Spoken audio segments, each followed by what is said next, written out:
Hello guys and welcome to Tech Tricks Tutorials. In today's video, I'm going to show you how to add text effects in Final Cut Pro. In this video, we're going to use the Final Cut Pro alternative, Filmora.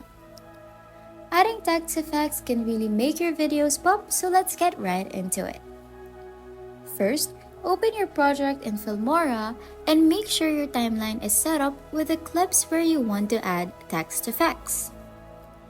Click on the Titles tab at the top of the screen to open the text library. You'll see a variety of text templates here. Choose a template that fits your style or the message you want to convey. Drag and drop the text template onto your timeline, positioning it where you want the text to appear. To edit the text, double-click on the text clip in your timeline.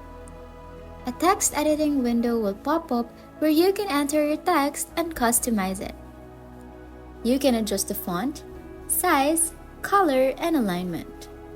Play around with these settings to get the look you want. Now let's add some effects to your text. With the text clip selected, click on the Animations tab.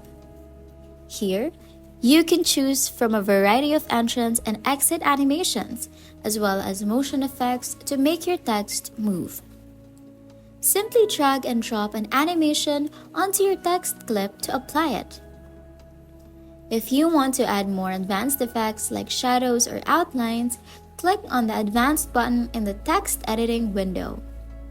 Here, you can customize additional properties such as text shadow, outline, and even create 3D effects. Once you're happy with your text and effects, you can preview it by playing the timeline. If everything looks good, click Export to save your video with the new text effects. And that's it! You've successfully added text effects in Filmora.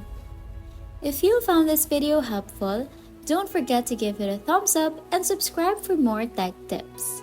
Thanks for watching, and I'll see you in the next one. Bye!